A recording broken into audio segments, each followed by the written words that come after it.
Receiving a Google Ads or Google Merchant Center suspension can put a real pause on driving revenue for your business. In today's video, I'm going to go through a comprehensive checklist of steps you should take to reduce the risk of suspension right down to an absolute minimum. If you're new to the channel, my name is James Eardley. I've founded and scaled an e-commerce business to over 7 figures, and in that time, I've only ever had one short-term small suspension. I learned a lot from that experience, and also the reason I've only had one suspension, I believe, is because I followed these steps to reduce my risk right down to a minimum. Through running Google Ads, I've been able to generate over the 7 figures in income, and they've been running consistently now for the 4 years since I've started my businesses. This has enabled me time and location freedom, and I create these videos so you can achieve the same success. So just before diving into the checklist, it's crucial first to understand what the Google Merchant Center is and why we need to be compliant with it in the first place. Simply put, Google Merchant Center is the way that you tell Google your business operations, the products that you're selling, and it's the way that you're visible through Google Ads and the Google Shopping ads in particular.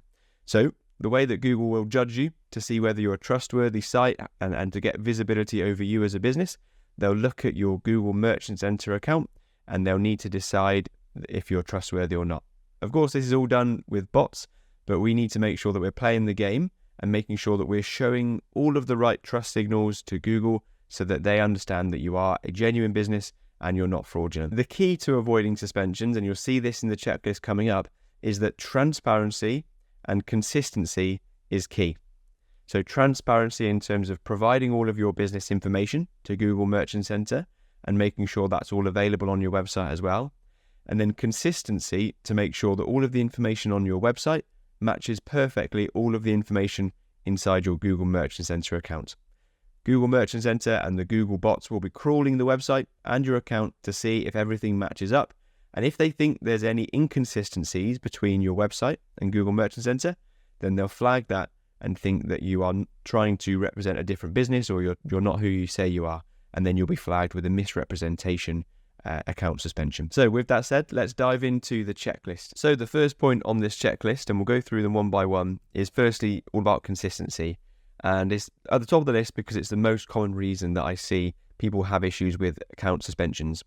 The main reason is because their business name doesn't match on their website and in the Google Merchant Center.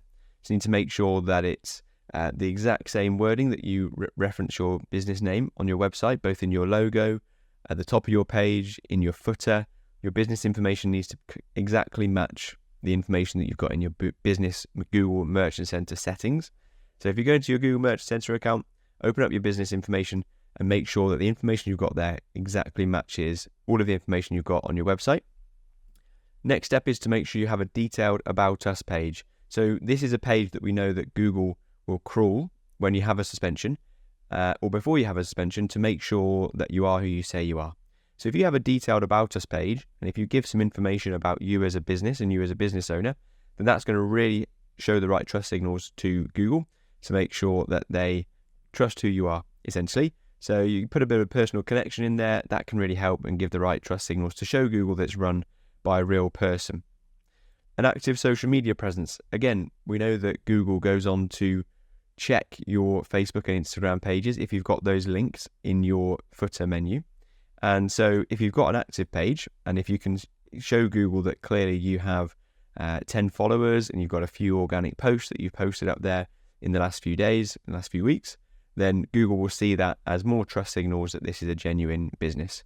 So have an active social media page, set up some pages, simple posts, ask your friends to follow, and it's all good signs that can help you avoid suspensions and also get de-restricted if you've already been suspended. Your footer menu is the next point, and that's crucial because we want to be really upfront with all of your visibility over the policies that you have with your business. And it's key to have all of the obvious policies. So shipping policy, returns and refunds, privacy, terms of service, payments policy, About Us, contact page, and a cookies policy. And this is made simple in Shopify because in your policies settings, they'll give you templates. Make sure you've got your policies all set up, and then ensure that those policies are in your footer menu, so easily visible for customers to find. So there needs to be links to each of those pages, and make sure they're all in your footer menu. Next one is no external links, and again, this is a common one. So Google will check to see where you might be sending people to from your website. And the reason this is important is because Google needs to be confident that where they're allowing traffic from Google Ads to go is to trustworthy sites. And if they feel like your site is just bringing people in to send them somewhere else, then that could potentially damage the user experience, and Google will come down hard on that because they are serving their customers, who are the people that use Google and use Google Ads. So no external links. This might have been done if you've copied descriptions of your products from different pages, and you've got to double check to see if you've accidentally copied any links in the descriptions. Is the most common place where you might see external links that you might not have already attempted to do. If you have added external links on purpose, then I'd consider removing those in the interim when you're first getting set up with ads, and if you're facing a suspension, and maybe adding them further down the line. The reason for that is when we first go live with ads, the first 3 or 4 weeks of going live with ads, that's when Google Merchant Center are the most strict and the most sort of looking at your website. So it's best to play by the rules, be best practice at that point, remove all external links.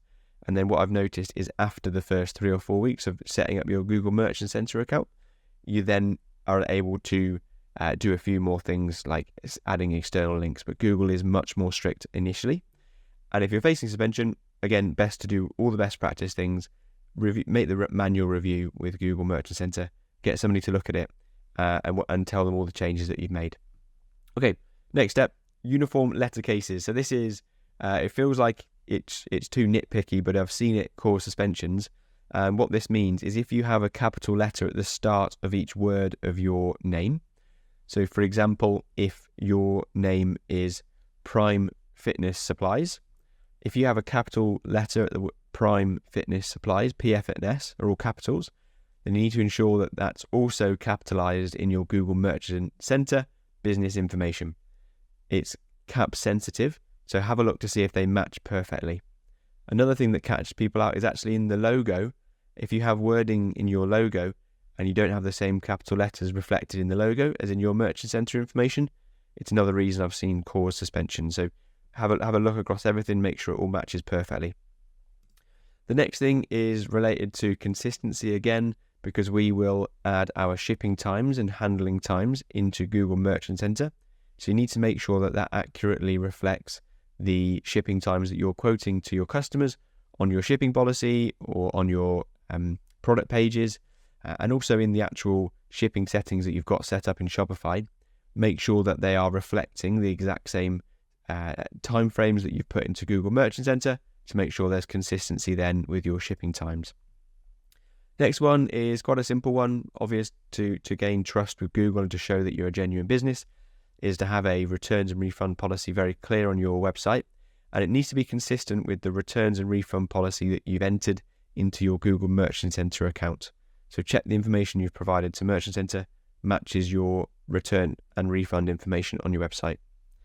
Next one is transparent pricing. So make sure that your retail price is consistent with other retailers on Google that are selling the same products. Can be a reason for suspension. And also, if you've got a sale price, like a compare at price, also if you've got lots of those, or if you've got big discrepancies between a compare at price to a retail price, then Google might see that as being untrustworthy as well. So have a look to see if that is relevant for you as well. Stock status, so make sure you've got accurate stock. If you've got loads of products that are out of stock, or if you are having lots of returns because you were advertising as in stock and it was actually out of stock, these are all reasons that you might get suspended. So this is obvious and easy if you've got your own stock, but if you're drop shipping, then you need to have good supplier relationships to make sure that you can keep your stock accurate in line with the stock that your supplier has. Business information. Okay, next one. So all about being really clear, making sure that you have your business registration number and legal company name at the bottom of the footer as well as on the about page, and making sure that matches the business name that you give in Google Merchant Center. So the way I do it is you can have like a line in your footer with all of your business information. I include my business address, which is what I mentioned here as well. In the footer and the about page, make sure you've got the address, the email address, your registered company number, registered company name, trading name, all the information about your business is crucial to be in your footer menu and your about page. All about being visible, all about showing the right trust signals that you are a genuine business to Google. Next one, this is more of a bonus criteria, but if you can create a Google business profile, then that will really help you as well in the eyes of Google to show that you are a genuine business. Link your Google Ads account to your Google Merchant Center account. So show Google that you have a web of different accounts, show them that you are who you say you are on different platforms, and you can easily link the two by going into both your Merchant Center and your ads account and letting each account know that you're linked with the other. Next one is to check the quality of your website overall and make sure there's no empty image areas. So this is where you've got product showing, but there's areas that there should be an image and there's not. Have a look to see if your website really looks professional from a point of view of any empty areas. If you're giving a poor quality experience to customers that land on your website, then Google will restrict you because their goal is to give a good experience to their customers, and their customers are people who use Google search and click on Google Ads. So have a look as an overall picture. Does your website navigate easily? Do you have empty areas? Do you have images where you say you're going to have images on each product pages, in the collection pages? And is the website finished and up to a good standard? Next one is payment options. Simple to do in Shopify. You can tick a box in most themes to show your payment options in the footer menu. So check that in your theme to see if you can add the payment options and make sure they match accurately the actual payment options that you can provide at checkout. Another bonus criteria is adding a Trustpilot page and linking that from your website as well. And if you've got some reviews on there, again, it's another way for when they do auto and manual reviews to check that you are who you say you are. And then the overall encompassing point here is that you need to be aware of the policies that you are supposedly breaking or not in line with, and make sure that you have a read through the policies that you're being told that you are actually breaching, and review them regularly because they'll regularly update, and have a look through. And as well as this checklist, there might be things in the policy that points out to you reasons of why you've been suspended or reasons why you might be suspended in the future. This could be things like the type of products that you're selling might be banned or restricted on Google, but have a good read through. You can use the help of AI as well to come up with potential reasons why your account might be suspended with the policy that you provide, and really just go to town on that policy. Have a good read through and make sure that you are compliant with it, because that's the key. So that brings us to the end of this checklist. And if you take all those points, you'll be reducing your risk of suspension right down to an absolute minimum. The key is visibility and consistency. And if you are facing a suspension, the key then will be persistence with Google to ask for manual reviews through their support center, and also to make changes and to make a detailed list of all the changes you've made so you can present those to a Google support person to make sure that they take your account seriously, to know that you are making changes and actively trying to get your account unsuspended. I hope you found this video useful today. If you want to get your hands on the checklist to work your way through at your own pace and to refer back to it in the future, then I have made that available with the first link in the description. And I've made it available inside the free community that I'm building. So all you need to do is use that link, sign up to the community, and inside the community resources area, you'll find the checklist that we've been going through today to avoid suspensions at all costs. But the main thing is I hope you've got some value out of today's video. If you have done, drop it a like, subscribe to the channel, and comment to let me know if you found this video useful. Your engagement really helps the channel and it lets me know what type of videos you want me to create in the future. With that said, I'll catch you in the next video.